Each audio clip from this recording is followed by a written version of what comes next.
Mañanas en Libertad, con Luis del Pino.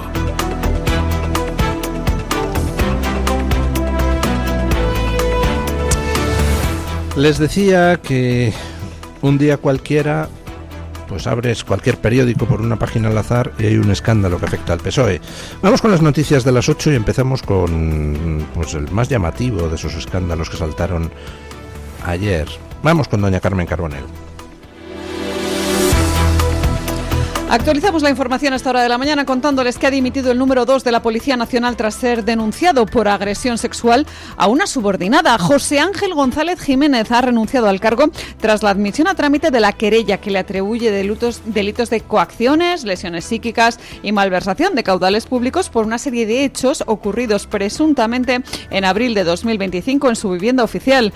La víctima relata que recibió la orden de llevarle en un coche camuflado y que el propio González, prevaleciéndose de su autoridad, le agredió sexualmente obligándole a masturbarle mientras le tocaba sus partes íntimas. Pero no es la única denuncia sobre acoso sexual que se aplica al PSOE, porque hoy hemos conocido también que el responsable de la Escuela Taurina de la Algaba, en Sevilla, ha denunciado ante la Fiscalía de Menores al alcalde socialista Diego Manuel Agüera por presunto acoso sexual a un alumno de solo 14 años. Al parecer se tenía ya constancia de una serie de mensajes subidos de tono del primer edil hacia el menor desde hace más de un año, asegurando que no es la primera vez que se da este caso. El denunciante anónimo le acusa de ciberacoso y hostigamiento sexual y ha presentado una serie de capturas de conversaciones donde el alcalde le preguntaba al menor si era activo o pasivo. El Ayuntamiento de la Algaba ha defendido la inocencia del alcalde, insistiendo en que no es la primera vez que se enfrenta a acusaciones sin fundamento.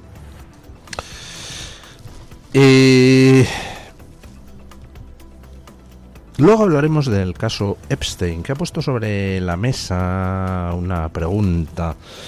Cuando alguien escala puestos de poder, ¿lo hace simplemente por poder? ¿Lo hace para forrarse, honrada o deshonestamente? ¿Lo hace para poder dar rienda suelta a sus perversiones íntimas? Caramba, hay mucha gente en puestos poderosos afectada por escándalos que al final lo que muestran pues es que eran delincuentes sexuales que usaban el poder para dar rienda suelta a sus impulsos de manera impune. Y en particular estamos viendo cómo en esa izquierda que tanto se ufana de defender a la mujer, pues no solo se dedican a liberar violadores, sino que en muchos casos los violadores eran ellos. Y estamos viendo cómo en algunos casos la cosa iba mucho más allá y ya era con menores. Estamos viendo cosas muy asquerosas a nivel mundial y en España a nivel local. Y por ejemplo, pues ayer salen 2 escándalos sexuales que afectan al PSOE. En un caso, un altísimo mando policial, el número 2 de la policía, acusado por una subordinada de violarla en una vivienda propiedad del ministerio. En el otro caso tenemos a un alcalde al que se acusa de haber intentado acostarse con un menor, con un chico de 14 años. En este segundo caso, el alcalde es el alcalde socialista es el de la Algaba, que a ustedes les sonará por el escándalo de la compra de voto por correo. En estos momentos está bajo investigación el caso donde al parecer el PSOE se alió con trabajadores de correos pues para dar un pucherazo en la localidad. No, perdón, estoy mezclando 2 casos distintos. Estoy mezclando la Algaba con Albaida. No es el mismo caso. Estamos hablando de la Algaba Y de lo que se acusa concretamente al alcalde, pues es de a un chico de la escuela taurina, de solo 14 años, pues haberle hecho proposiciones subiditas de tono. Dice el PSOE de la localidad, de la Algaba, que es falso y que ya le han acusado otras veces de cosas falsas. Bueno, todo el mundo tiene derecho a la presunción de inocencia, como el número 2 de la policía. Pero lo que pasa con estas denuncias es que llueve sobre mojado. Hemos visto demasiados casos en el Partido Socialista últimamente de gente a la que han pillado con el carrito del helado tratando de agredir sexualmente a compañeras o compañeros y en algunos casos consiguiéndolo. Y el problema que tiene el Partido Socialista es que por lo visto, al menos en el caso del número 2 de la policía, se cursaron denuncias y no se hizo nada. No solo no se hizo nada, sino que la denunciante que ha provocado que dimita el número 2 de la policía fue presionada, dice ella, por altos mandos policiales para que retirara su denuncia. Y cuando al final la denuncia llega a los juzgados, fue hace un mes. Y el Partido Socialista y el Ministerio lo han ocultado. Pues está muy bien. Y solo dimite este señor cuando ya salta a los medios el caso. Por recordar, este señor se tenía que haber jubilado, pero el Partido Socialista retorció las normas para que siguiera más tiempo en el cargo. No creo que porque fuera afín a la oposición. Y si recuerdan ustedes, este es el señor que aparecía en las ruedas de prensa durante la pandemia, pues amenazando con las penas del infierno a los que salieran sin mascarillas a la calle. Ajá. Bueno, pues nada, acaba de dimitir el muchachote. Les decía en un bloque informativo anterior que el Partido Socialista en estos momentos pues está bajo fuego graneado procedente del periódico de Pedro J. Ramírez, El Español, que está publicando los mensajes secretos de Koldo. Pero no es la única línea de disparo. También está en estos momentos el PSOE acosado por las revelaciones en torno a Borja Cabezón, el amigo de Pedro Sánchez, al que Pedro Sánchez colocó en puestos chollete y que es adjunto a la Secretaría de Organización del Partido Socialista y que resulta que se dedicaba, según dice el Confidencial, a estafar a Hacienda con tramas de empresas internacionales. La trama de testaferros, informa hoy el Confidencial, muestra los vínculos de Borja Cabezón. ¿Adivinan con qué? Con los negocios renovables. No podía faltar la estafa climática, escuchen. La trama de testaferros está destapando los vínculos ocultos de Borja Cabezón, el socialista íntimo amigo de Pedro Sánchez, con hasta 10 negocios de energías renovables. Al parecer, el dirigente del PSOE utilizó su estructura mercantil con una serie de testaferros para controlar empresas de placas solares mientras ocupaba cargos públicos y cobraba sueldos en diferentes administraciones. Los documentos han sido intervenidos por la Agencia Tributaria y la UDEF en el despacho Numaria, que, como saben, ya fue condenado por fraude fiscal masivo y reflejan una intensa actividad en el lucrativo negocio de las renovables. La empresa ahora investigada es Valnet Proyectos 2010, una entidad participada por una sociedad británica que a su vez ejercía como tapadera administrada por fiduciarios costarricenses. El germen de toda esta trama sería esta sociedad junto con otra de nombre Divinal y que también estaba gestionada por un amigo, por Alejandro Molina, involucrado en ese lucrativo negocio, el de las placas solares. Para que se hagan una idea, entre enero de 2021 y marzo de 2022, las entidades del propio Borja Cabezón, según publica el Confidencial, recibieron subvenciones por valor de 519.776 euros, es decir, más de $500.000 de euros del CEDETI, que es una entidad del Ministerio de Ciencia, para financiar un proyecto termosolar. Vaya, al menos 10 empresas dedicadas al negocio de las energías renovables tenían vínculos a través de la trama de testaferros con este amigo de Pedro Sánchez, que además es adjunto a la Secretaría de Organización del Partido Socialista. Oiga, no falla, tío que pasa por la Secretaría de Organización del Partido Socialista, tío que termina en los papeles vinculado con la corrupción de una manera o de otra. Es espectacular. Deberían llamarlo Secretaría de Corrupción. Sería pues como más ilustrativo de las tareas que se realizan en ese órgano del Partido Socialista. Por supuesto, es natural que los que presuntamente se dedican a estafar pues tengan negocios de estafas, ¿verdad? Como la estafa de las renovables. ¿Cuánto dinero nos ha costado el que toda una serie de gentes hagan fortuna con el cuento de las energías renovables, el planeta, Greta Thunberg y demás? El otro día veía un cálculo de Daoíz Velarde, que sigue estos temas en las redes, que hablaba de 125.000 millones de euros. No está mal, ¿verdad? Bueno, pues no sé, estamos a la espera de ver qué pasa con Borja Cabezón. Pero déjenme que les pregunte una cosa.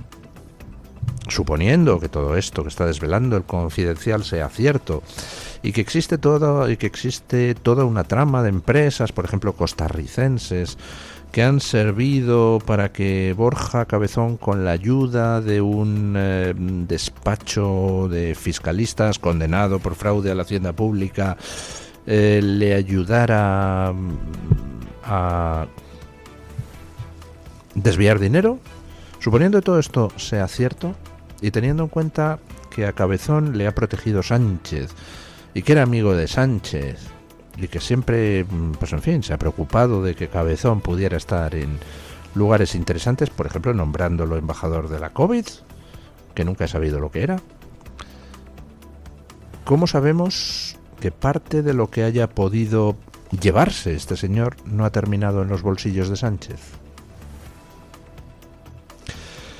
Una de las cosas que más llama la atención de todo el caso Aldama, Koldo, Cerdán, Ábalos es, y ya lo he comentado algunas veces en estos micrófonos, que Sánchez no aparece por ningún lado. No hay WhatsApps de Sánchez hablando de rescatar a tal o de rescatar a cual, o de con Aldama negociando cosas, o con Ábalos diciéndole, oye, pídele a tal. No hay ninguno.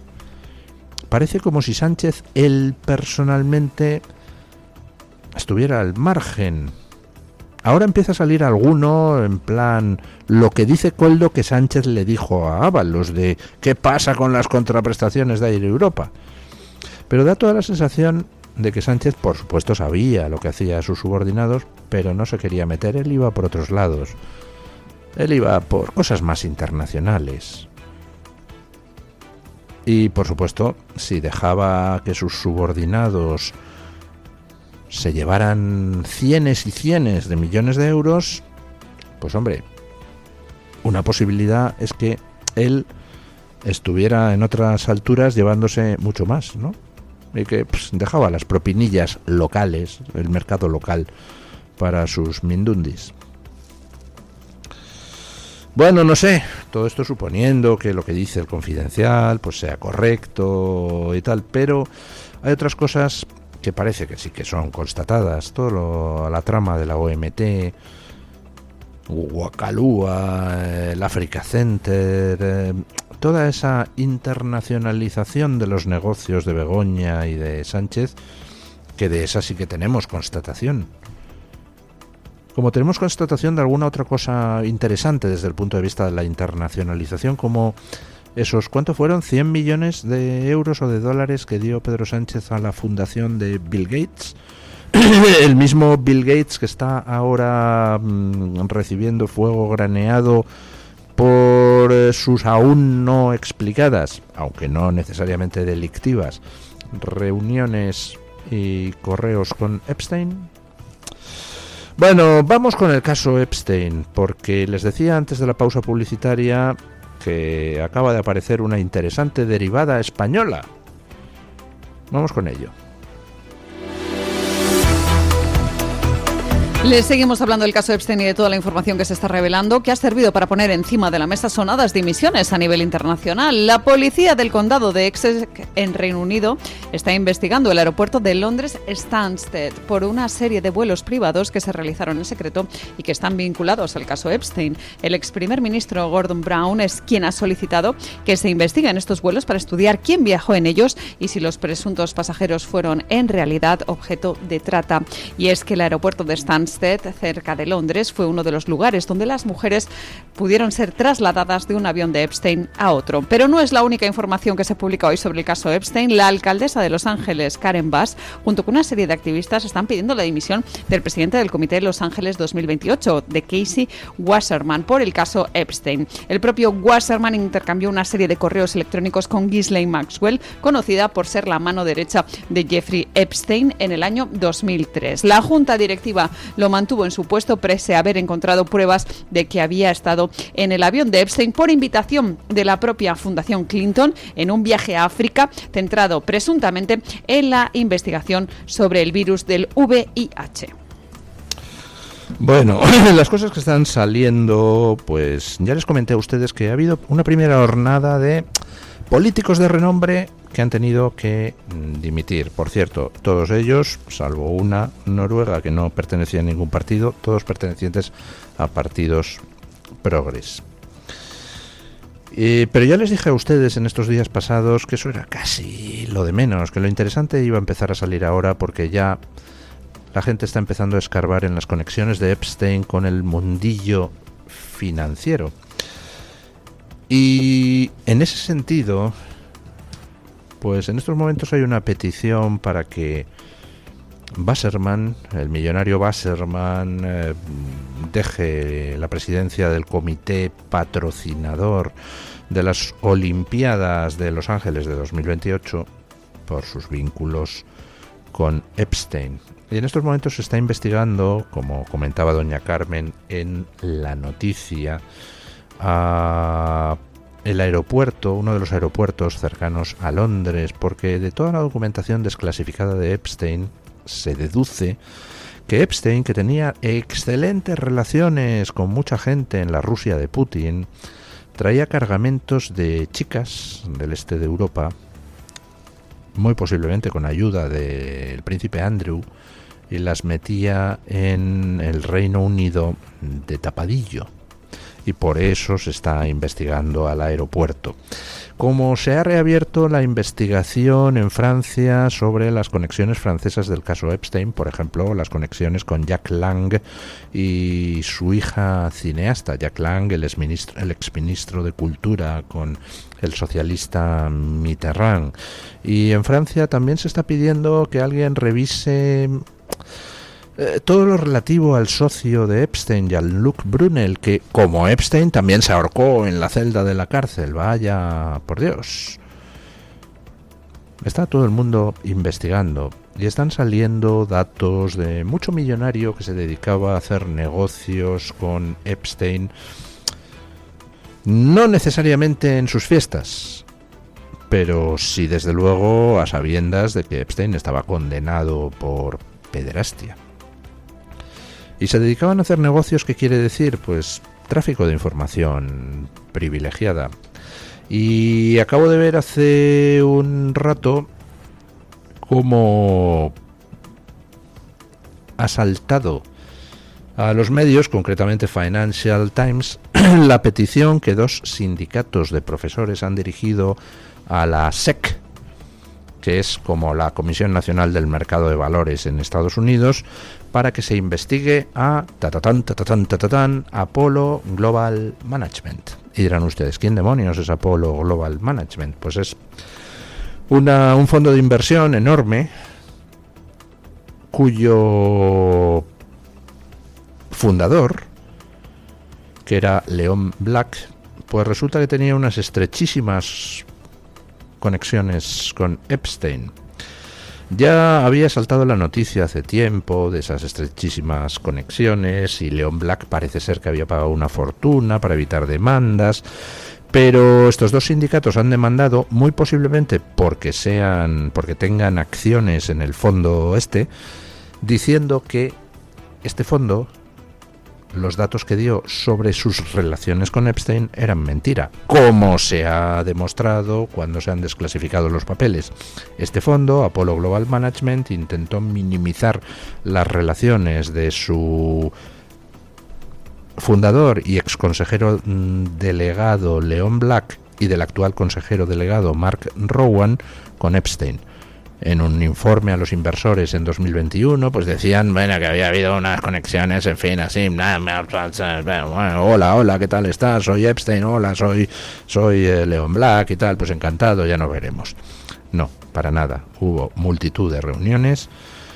Hubo pues cruces de comunicaciones muy constantes y estrechos, hubo discusión de temas fiscales, peticiones de asesoría a Epstein, incluso le invitaron a ir, aunque Epstein no aceptó porque no le vino bien, a participar en una reunión del Consejo de Apollo Global Management. Y no solo eso, sino que al parecer pues hubo tráfico de información privilegiada con envío de documentos internos de Apollo Global Management a Epstein. Por supuesto que permitirían luego a Epstein especular, invertir, etcétera, etcétera, etcétera. Con lo cual, pues acaban de pedir a la CNMC americana, la Comisión Nacional del Mercado de Valores, que allí se llama SEC, que investigue a Apollo Global Management. Y dirán ustedes, ¿y por qué nos cuenta todo este rollo? Pues porque Apollo Global Management resulta que es el dueño del Club Atlético de Madrid a través de su filial Apollo Global Sports, que controla el 55% del club. Así que, pues a los atléticos, como comentaba antes con don Julio López, pues nada, nos dan por todas partes, en el campo y fuera del campo. Esto no puede ser, esto es un sinvivir. Bueno, pues eso, que parece que se avecinan problemas para Apollo Global Management derivados del caso Epstein. Y una de las cosas que comentábamos en la noticia, el caso Epstein, lo que está saliendo es asqueroso, pero muy asqueroso, cada vez más. Ya no es solo que traficaran con menores, que lo hacían, además al por mayor. No es solo que abusaran de chicas a las que se prometía pues un trabajo de modelo, luego se las drogaba y se las violaba.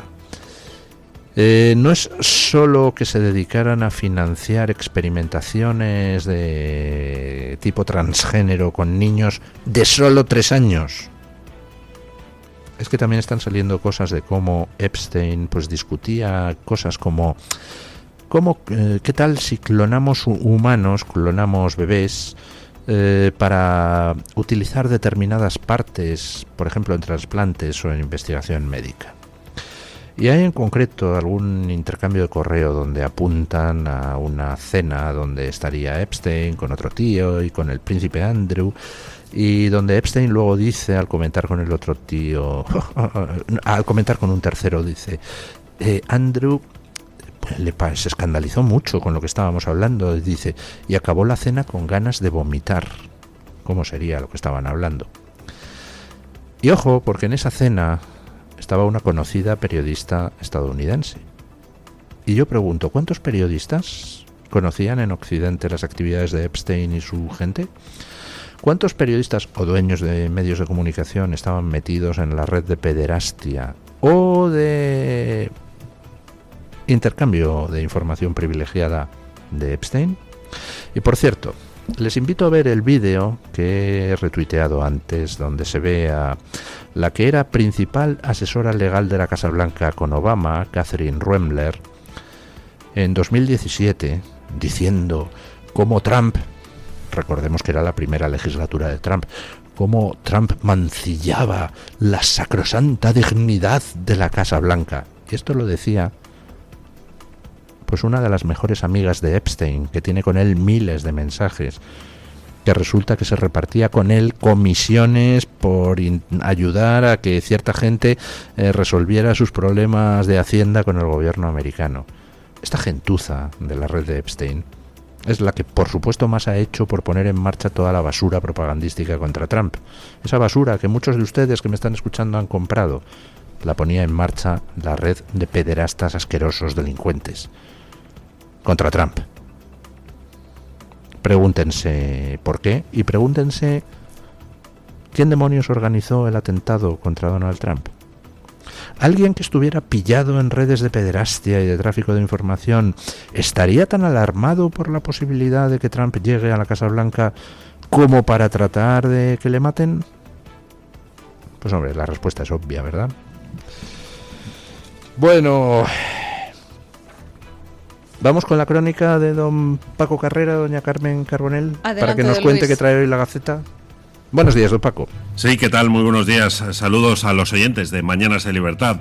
Este miércoles 18 de febrero los lectores de la Gaceta van a poder leer, entre otras, las siguientes noticias. Nueva alerta por la llegada a España de hortalizas de Marruecos con pesticidas prohibidos. Además, denuncian el abandono educativo masivo entre jóvenes marroquíes en Baleares. Solo el 4% logra llegar a bachillerato. Nos vamos fuera de España. El sindicato policial de Alemania estalla contra el partido Los Verdes por querer introducir el velo islámico en la policía de Berlín. Y seguimos en el exterior. Continúa el despilfarro en Bruselas. La Comisión de von der Leyen destinará 81 millones en ayudas a la República Democrática del Congo. Y en cuanto a las columnas de opinión, hoy los oyentes de Mañanas de Libertad y los lectores de la Gaceta van a poder leer a Hughes, a Enrique García Máquez y a Xavier Ríos. Muchas gracias, feliz miércoles, un saludo desde la redacción de la Gaceta. Muchísimas gracias, don Paco Carrera. Vamos con la información del tiempo, con la ayuda de don Guillermo Díaz, y después pausa publicitaria y a la tertulia.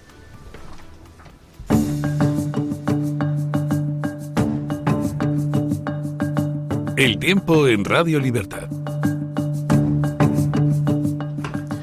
Un frente avanzará de oeste a este dejando cielos nubosos en la mayor parte del territorio, con precipitaciones en la mitad norte de la vertiente atlántica, área cantábrica, Alto Ebro y entorno pirenaico. Las lluvias serán más abundantes cuanto más al norte, pudiendo ser fuertes o persistentes en el oeste de Galicia, con posibles tormentas ocasionales en el norte peninsular.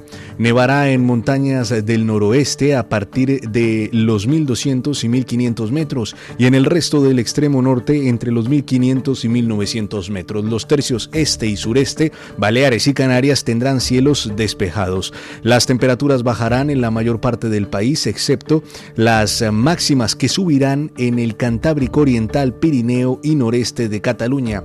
Se esperan rachas muy fuertes en el tercio norte peninsular, extendiéndose a partir de la tarde a zonas altas del extremo este y Pirineos. Tu voz, tu libertad, tu radio. Radio Libertad.